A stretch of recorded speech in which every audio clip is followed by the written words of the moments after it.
The next student is Gotchke.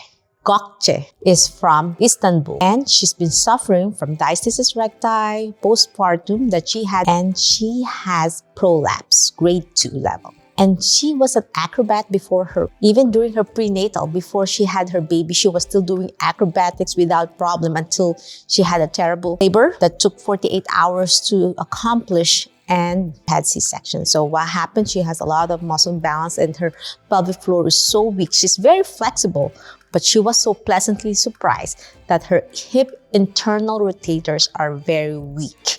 She has no flexibility issues this time. It's the opposite of my other patient, Mona, but this time she needs that stability. That's why she was pleasantly surprised. In 4 weeks of my amazing Revive Pelvic Floor Core Rehab, she was able to go back to the studio and was able to have more endurance. We call that core endurance, and was able to do her usual activities as an acrobat for 2 hours. And she was so happy. She has not experiencing any pain and her pelvic floor is finally activating.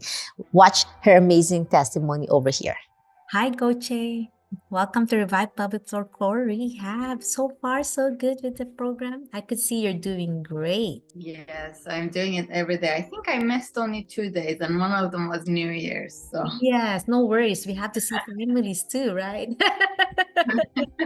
And you're from Istanbul. yes. Yay, because I saw that I was concerned that it looked like you stopped a little bit. That's why I emailed you and want to catch up. And I'm glad you just had a little bit situation, right? Something like with Yeah, I think my phone, like sometimes like the screen doesn't work and I try to press the complete button and it doesn't. And then I just go to the next one. But I already did that one, even though I couldn't press the complete. Yes. Can you explain to our audience what's your medical condition, to share a little bit why you joined my Revive Pelvic Floor Core Rehab? Well, I had level 2 prolapse when I first had my birth, which was 4.5 years ago. And that's your first birth. First. Yes, only one. I only I have two, so that was enough. And how old? She's 4 years old now. Yes, 4.5. 4.5. And I had more than 4 fingers gap in between my abs. So diastasis recti, I had diastasis recti. On the lower part, right? In the lower? Yes, but it was a large one. So it wasn't like just the lower, like my belly button. It was my belly button and a little bit up.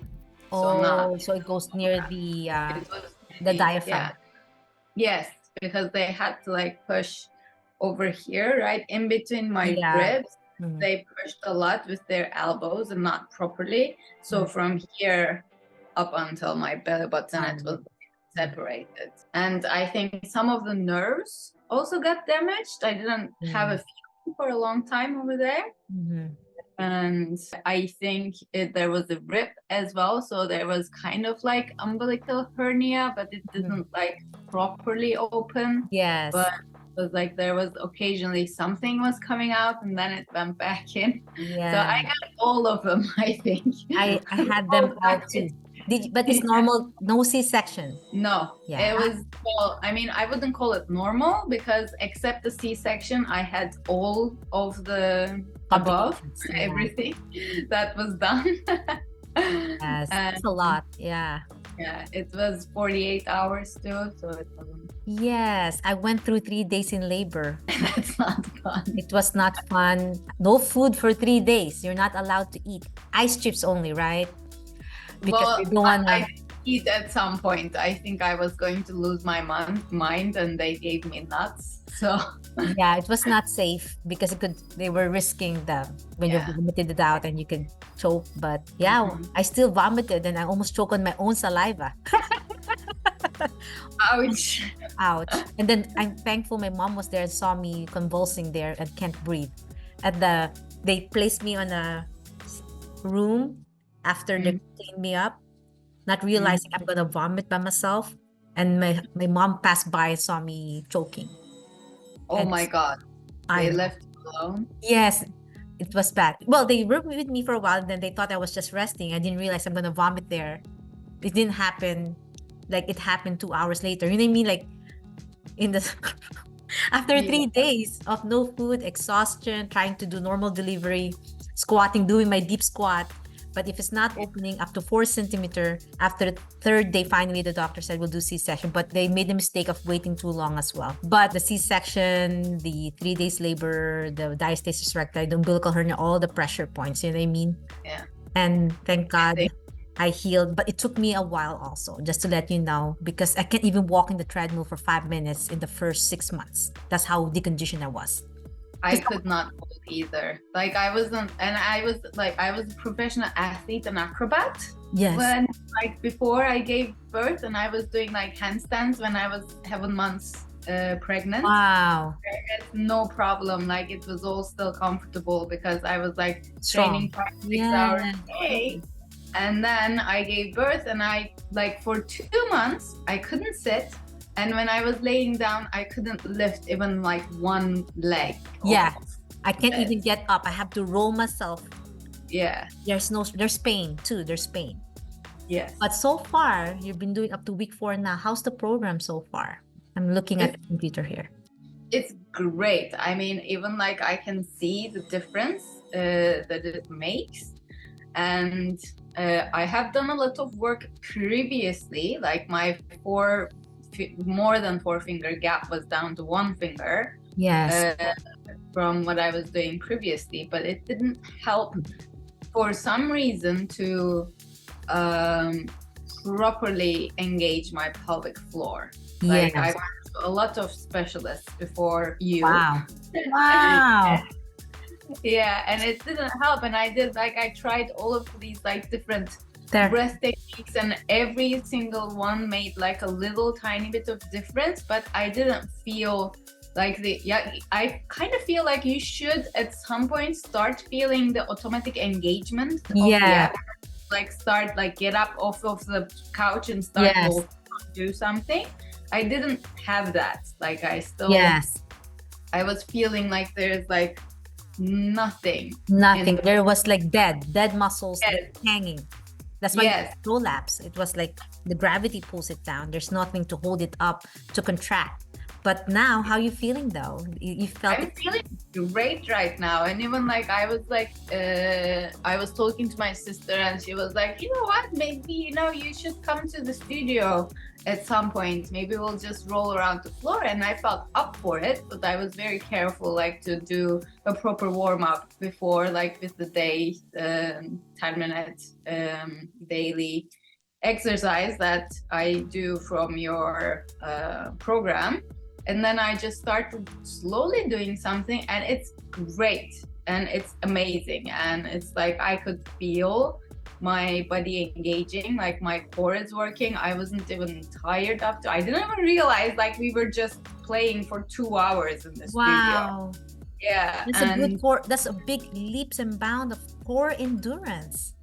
Definitely. And I'm not before that I wasn't pushing it. I was only doing your program. I think I'm at the end of 4 weeks now, and just walking, and I did nothing else.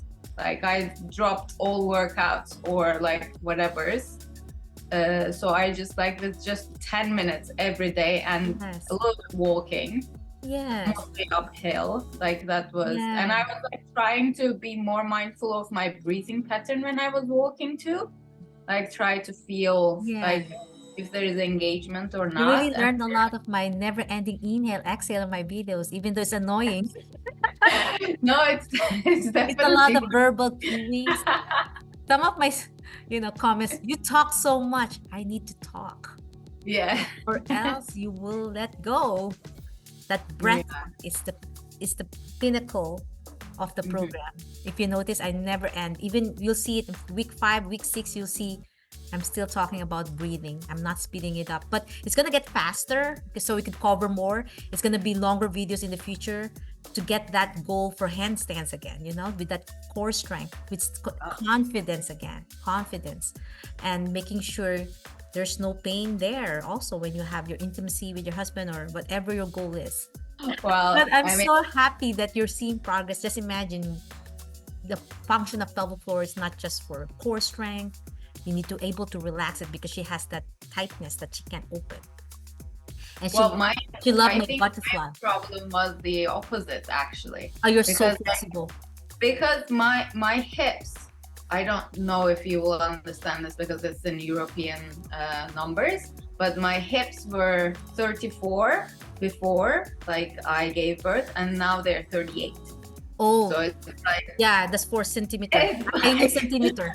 That's yeah, a big my change. pelvic floor is like from here. Wide this open. big, Wide just open. yeah, it's open. It's so overstretched because you're doing acrobatic. So you're always Yeah. splitting and everything, right? Yeah. That's why. And I was That's feeling why hypermobility is not good too. Too much flexibility. We need to build stability, control. And I believe in flexibility too, but you have to have control of it. It makes sense now why it's dropping, because there's nothing coming in this time, the opposite. So that's the beauty about my program. If you notice, I squeeze also before we relax. We squeeze and relax. I'm so Yes, definitely. And doing like especially like when you were, I think the part where I realized the most difference in that regard was we were doing the 90-90 position on the floor, and we were doing internal rotation with the breath. And then I felt like because I've never like even like thought of doing the breath work with an internal rotated hip, but that's what I need, because it's like it has gotten so much larger. Yes, Now when you I did have too to much train. external rotation, Yeah. you need to do the opposite. Actually, it's like a shoulder, because our hip is like our shoulder on the upper body. Lower body is the hip, the ball and socket. Yeah. And most patients with a frozen shoulder, you heard about the frozen shoulder when they can't brush their hair, they can't put their bra. They always focus on the external rotation like this. They forget reaching back like this. Yeah. You are the reaching back. You forgot to do. You're good on this. Yeah. On the shoulder. You don't know how to reach back on your bra. So because that internal rotation is important on walking, actually. That's why you're going uphill walking. When you propel, when you kick off, your hip has a tendency to internal rotate a little bit. But if you're always open, the pelvic floor gets the damage. You need to learn to internal rotate to protect it. It makes sense now, right? I'm glad you're finding out a lot of techniques from my program. And the wall Pilates is good for you because you're already in that against gravity, so your pelvic floor is not pushing out, you're in, and you're strengthening it in an in position.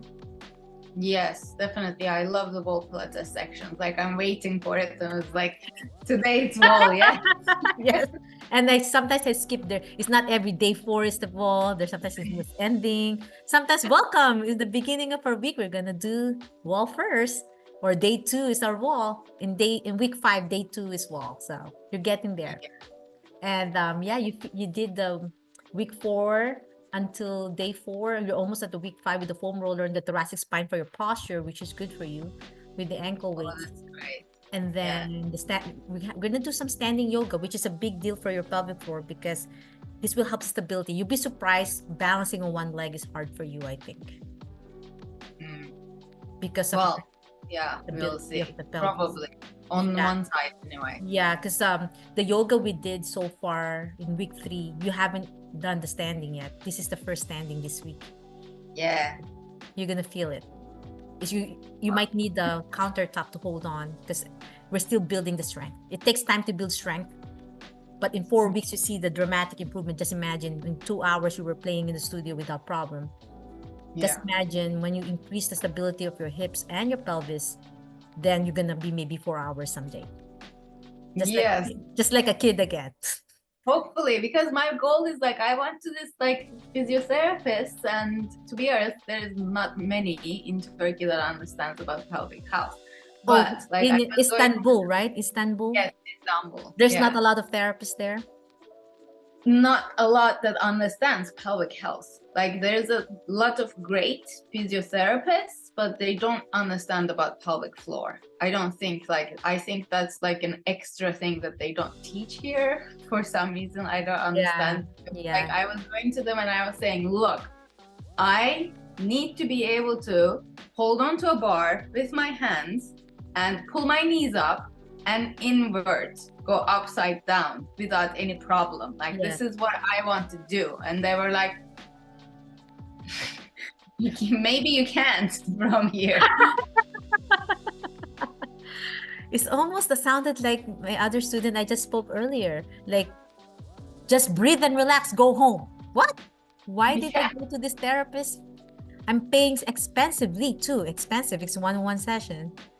Definitely. And they just told you no exercises given, just breathe and kegels and go home. What a terrible therapist. No hip mobility, not checking her history of her fractured hip before or her right ankle, not analyzing her walk. It makes sense, right? Sometimes you have to understand your patient. And she was so surprised. I don't have to touch her to open her pelvic floor, you know? It's all online, just breathing. Yes. Now she knows how to breathe. Now she understands the inhale, exhale. No one showed her that. They just told her breathe. Like, show me how to breathe. How to zip. Well, they did show me, but the one thing about yours was different. Like, they never told me about like zipping from down up. Like, that made a significant difference in my opinion. Actually, I've seen it all too. Some patients, because when they exhale, instead of pushing, they're pushing down towards the pelvic floor.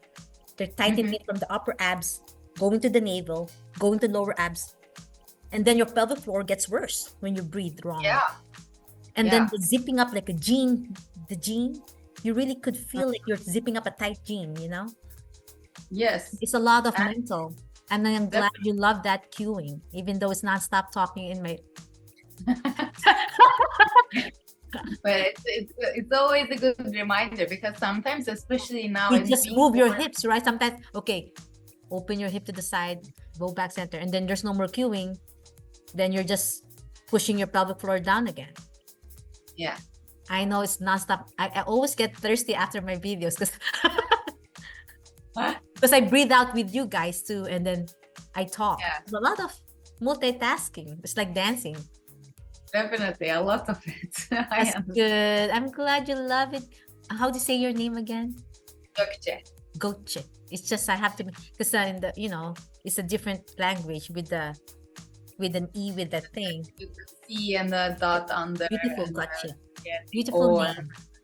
And I'm glad you're feeling a big change on your pelvic floor health. You're finally engaging, and the prolapse will come along. Just be patient on it. And the diastasis recti with proper nutrition, making sure you eat a lot of protein to build muscle. I don't have to do anything to keep my butt, but that's good. That's good. That's why you can do acrobatics. Yes. Nice meeting you, Gotchke. It was a blessing to hear your recovery. I'll reach out to you again, email you when we can meet again on a Saturday like this time. Okay, great. Then I'll let you know when you're ready to lift weights. I think you're getting closer really well. Really well. Good job. Keep up the good work. I'll see you soon, okay? Have a great week.